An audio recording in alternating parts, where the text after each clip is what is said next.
Saludos amigos, ¿cómo estamos? Yo espero que ustedes estén bien y me alegra que estén bien. Yo aquí, en conversando con Ricardo López y ustedes allá, vamos a hacer hoy aquí en Multimedios Amanecer, en Cananga TV, Televisión en tus manos, un pequeño análisis que conlleva un antes y un después.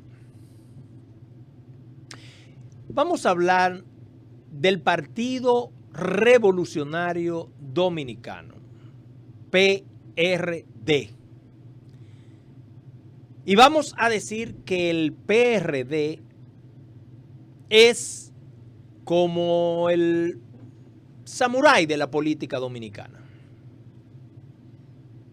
Se hacen harakiri. Caramba,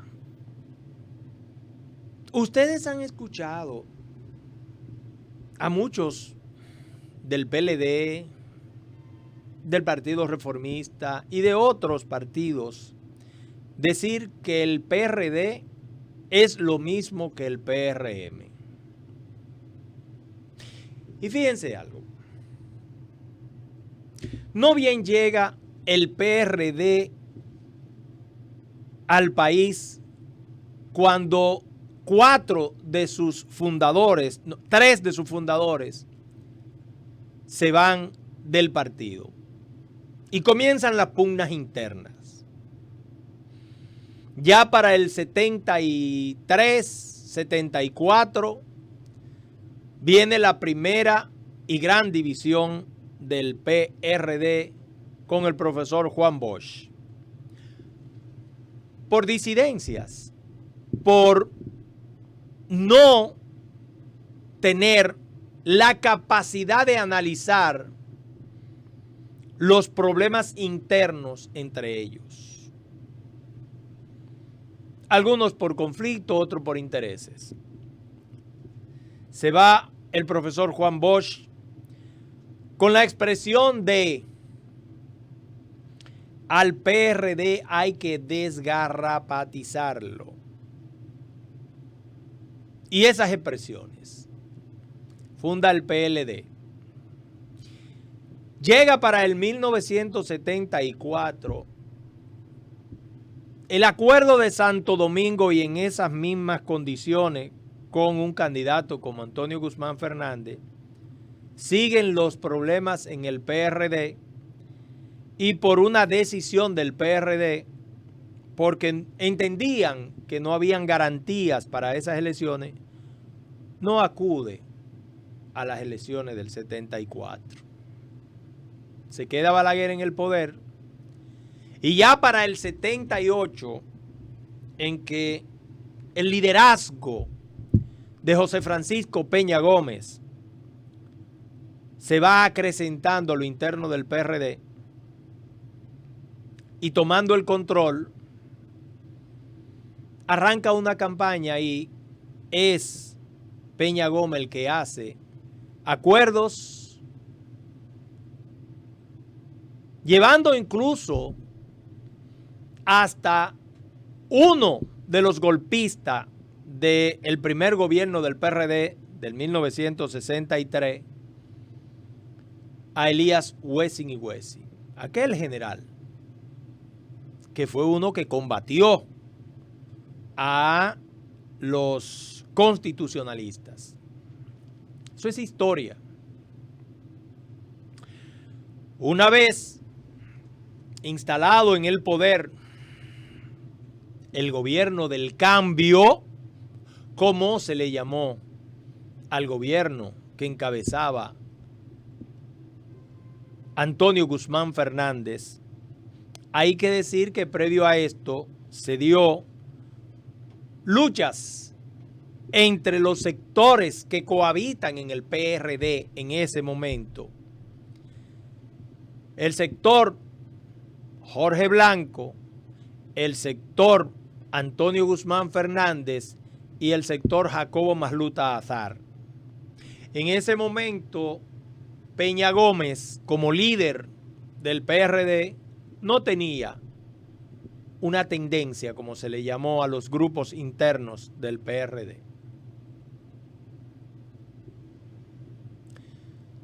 ¿Se acuerdan el pacto de caballeros en el que en las convenciones internas que siempre se hacían en el PRD? Bueno, pues hubo una discusión entre si había ganado Jorge Blanco o había ganado Antonio Guzmán. Llegan al pacto y el acuerdo en el que se establece que en una convención el que perdiera, el que quedara en segundo lugar, debía ocupar la senaduría del distrito. Eso le tocó a Jorge Blanco, como en su momento le tocó a Jacobo Masluta también.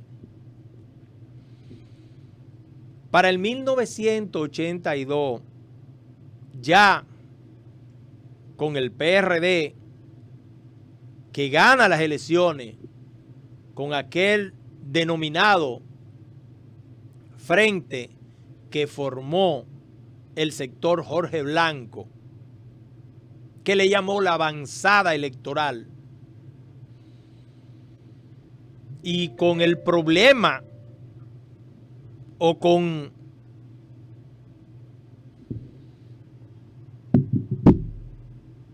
el tiro que se dio Antonio Guzmán Fernández en el Palacio Nacional, llevado por la presión interna del PRD y de sus detractores a lo interno, y con un distanciamiento del líder José Francisco Peña Gómez, cuando decía que él no regresaba al Palacio y que allí en el Palacio estaba el fantasma de Trujillo. Por todas esas situaciones, el PRD llega nuevamente, se mantiene en el poder en el 1982. ¿Qué sucede en el 1982? Y está ahí, la historia lo registra. Aquel famoso discurso de Jorge Blanco con Jacobo Masluta, entonces presidente constitucional, porque a la sazón, con la muerte de Antonio Guzmán, él ocupa o debía ocupar la presidencia porque era el candidato vicepresidencial.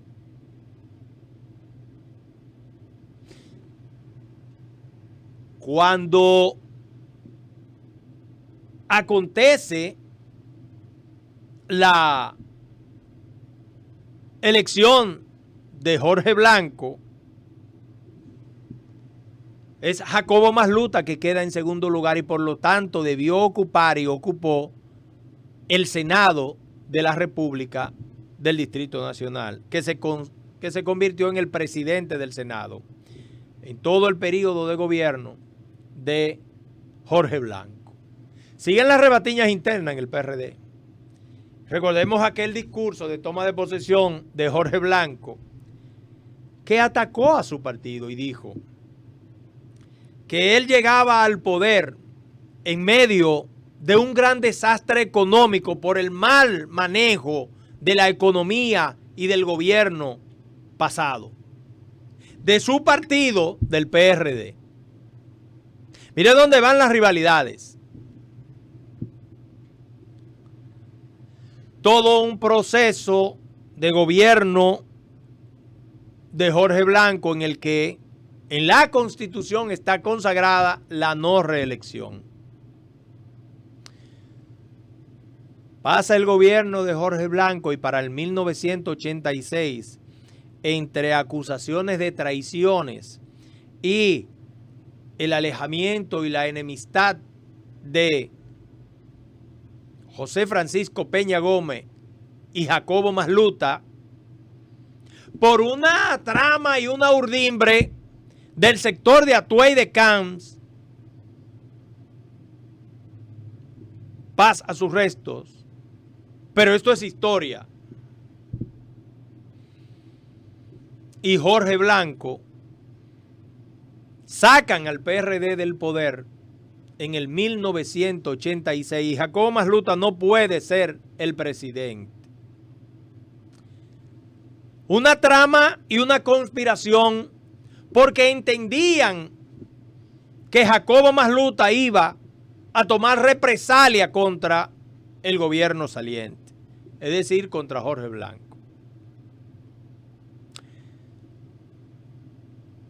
Y prefirió Jorge Blanco y ese grupo del PRD entregarle el poder a Joaquín Balaguer, que él hizo un gobierno dentro de todas las tropelías que hubo en el gobierno de los 12 años de Balaguer, hizo un gobierno aceptable, más o menos aceptable en el 86-90.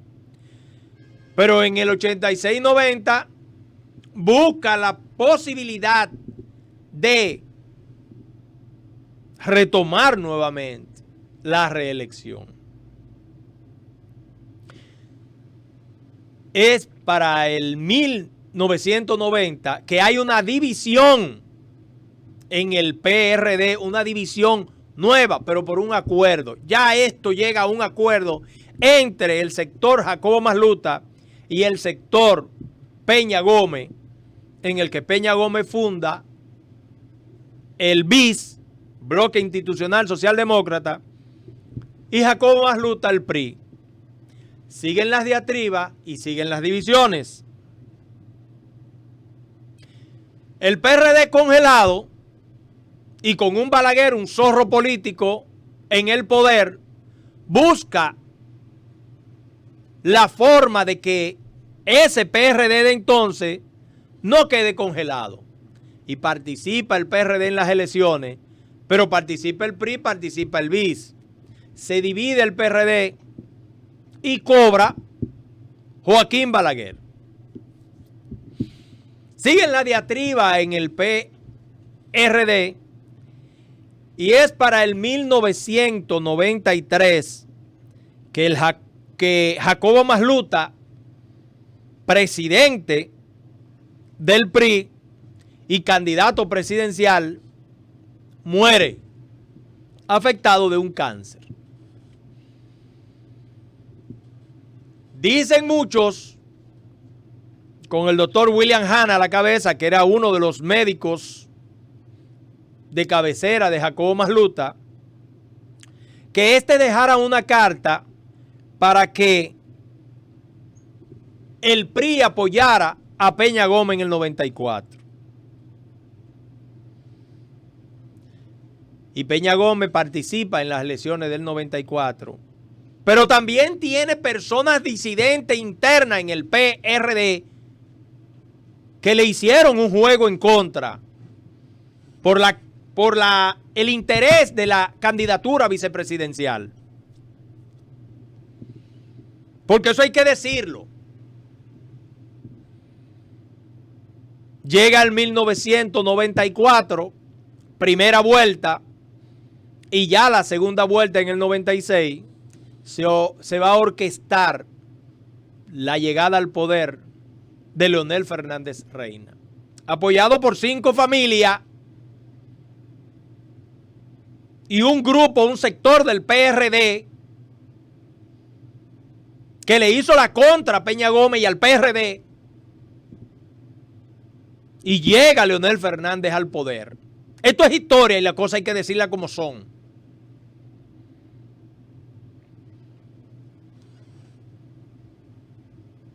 Se vuelve a la posición porque Peña Gómez así lo quiso en aquel acuerdo para las elecciones en el que se demostró el fraude, que hasta los muertos votaron, que lo reconoció Balaguer. Y entonces viene el cambio de la Constitución y se instaura la no reelección, con Atoy de Can a la cabeza. Atoy de Can era no reeleccionista y ese es uno de los principios del partido PRSD, el Partido Revolucionario Socialdemócrata. Pero Atoy de Can siempre fue el presidente del PRSD. Y la familia de Can es la que controla ese partido. Como la familia de Peña Guava es la que controla el BIS. O sea, partido para familias. Como se quedó Trajano Santana con el PRI. Partido para familias, no para el pueblo. Y entonces, en ese escenario de no reelección, en el 2000 llega Hipólito Mejía al poder. Vuelven las luchas internas porque Hipólito Mejía promueve una reforma constitucional en la que se retoma la reelección. Esta vez una reelección consecutiva y nunca más. Bien. Yo lo apoyo y he estado siempre de acuerdo en eso. Para un gobierno, un presidente, 4 años se van muy pronto y no puede dejar una impronta. No puede hacer las transformaciones que necesita este país, en el que imprescindiblemente habrá que modificar la Constitución de la República para que se hagan las transformaciones necesarias para que el pueblo se enrumbe por un camino de estabilidad democrática e institucional. Y vuelven la rebatiña a lo interno del PRD. Y recordemos aquel discurso de Atoy de Camps en el que llamó mucho la atención una encuesta que se hizo, me parece que fue en San Francisco de Macorís o en Montecristi, en un pueblo de eso. Un locutor que hizo una encuesta entre el presidente Hipólito Mejía y el diablo. Y Atoy de Can le dio mucho sazón a eso. En el interín de eso sale del PRD Atoy de Can y es donde forma el PRSD. Estoy hablando de la historia del PRD y de la rebatiña y el jaraquiri que se hace. El PRD, desde su fundación, porque se fundó en Cuba y desde Cuba viene con divisiones. Y hemos dicho aquí lo que sucedió en el 1978, cuando Antonio Guzmán cogió el poder, siendo Felipe González presidente del gobierno español. Vino aquí y le dijo, el PRD está llamado a gobernar como el PRI de México, 70 años. Y lo único que tienen que hacer es ponerse en fila. Cosa que no han hecho.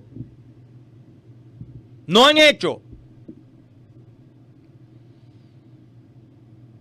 Sale el PRD del poder en el 2004. Por política desacertada del propio Hipólito y su entorno. Y la rebatiña y la división del PRD. Más la situación caótica que le dejó Leonel Fernández a Hipólito Mejía con la intención de retomar, de regresar nuevamente. No duden ustedes que haya alguna situación interna de grupos internos, de familias que quisieron esa modificación constitucional. Llega Leonel Fernández en el 2004 y asoma en el PLD. Lo mismo del PRD. ¿Por qué? Porque ese PLD de cuadro que fundara Juan Bosch se masificó con el Partido Reformista y sectores del PRD y del PRI que fueron al PLD. la lucha interna del PLD, ustedes saben hasta dónde terminó. Es lo mismo, la misma historia de divisiones por apetencias personales. Por apetencias personales, por ínfulas, por grupismo.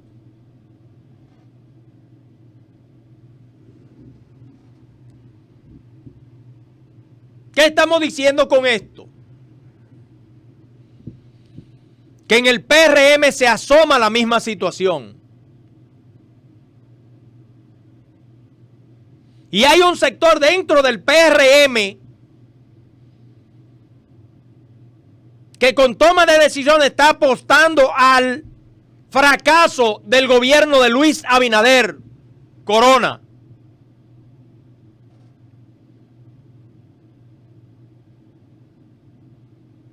Y lo estoy diciendo claro. Sectores dentro del PRM,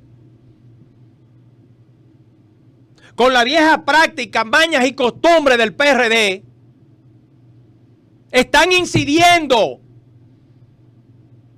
para que haya fallos en este gobierno que apenas tiene 3 días. Y ustedes ven que ya hay medios de comunicación que están diciendo el perfil del PRM en el gobierno es un gobierno de 2 o 3 familias.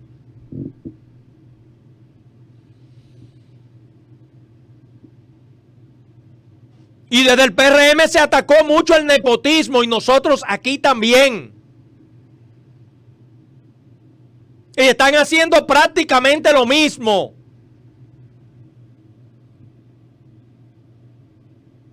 Ese no es el cambio. Por eso yo llamo a las autoridades del PRM a revisarse profundamente internamente. Porque no es posible que sigamos proporcionándole puestos a empresarios que lo que van a hacer es ir a negociar.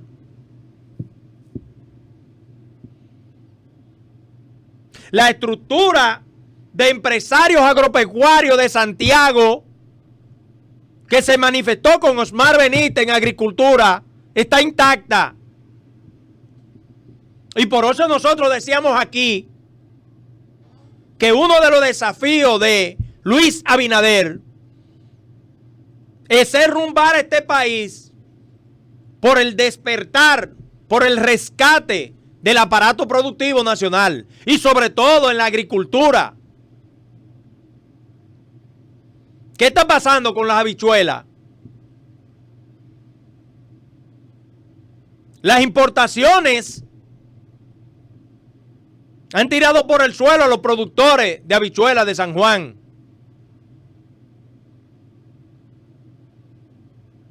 Y el ajo bajó.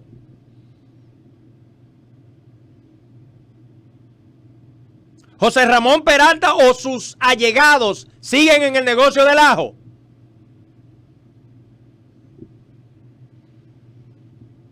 Y del sector eléctrico. La contumelia y la contumacia que tienen en el sector eléctrico va a desaparecer. Señores, 116,000 millones de pesos de déficit en el sector eléctrico.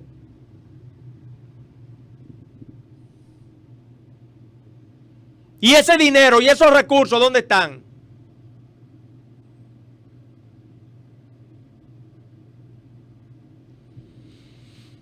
Punta Catalina será auditada por una firma internacional.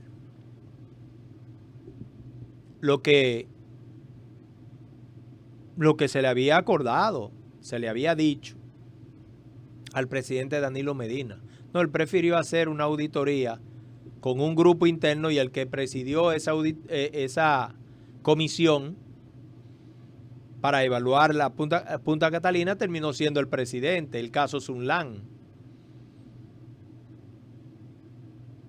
Ahora designan a quien hiciera el estudio de Punta Catalina, de la firma Canario, director de Punta Catalina. Ese que rindió un informe de la primera planta y dijo que no funcionaba, que eso no estaba bien. Por tanto, lo sacaron de la segunda. Que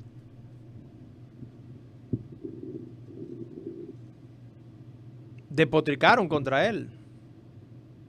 Ahora es el director de Punta Catalina. Entonces vamos a ponernos claros.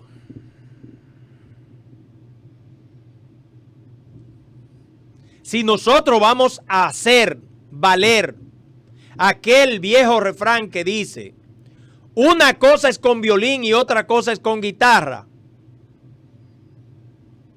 El pueblo está esperando las señales del cambio. Y lo dijimos ayer y las señales no están llegando claras. Reitero, trabajé por este gobierno para establecer un verdadero cambio, no un cambio de cara, sino un cambio de actitudes y de correctivo de la cosa, de que las cosas se hagan bien.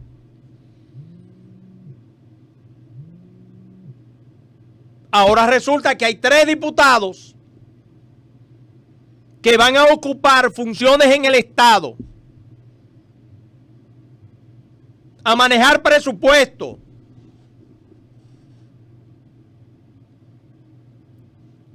y la gente que votaron por Josefa Castillo de Boca Chica le dijeron a ella que aceptara el cargo de superintendente de seguro. Se está llamando a la licitación de la superintendencia de seguro, porque no se puede cuestionar los años que duró ahí Euclides Gutiérrez Félix, porque es canchanchan panaful. Se va a ocultar todo lo que ha pasado ahí.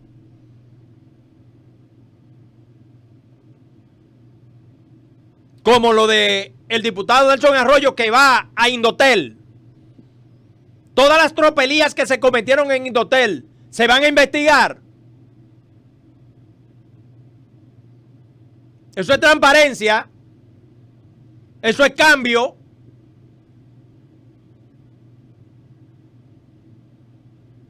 Porque yo sí soy coherente. Yo no tengo por qué defender lo mal hecho.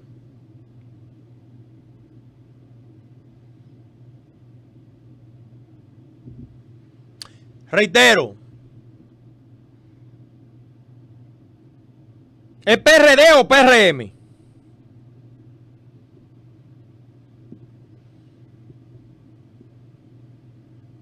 Milagros Ortiz Bosch dice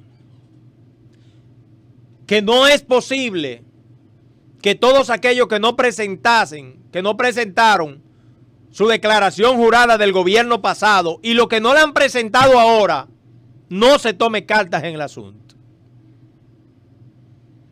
Yo espero que eso no quede en una publicación o una declaración. Esperemos. Vamos a una pausa.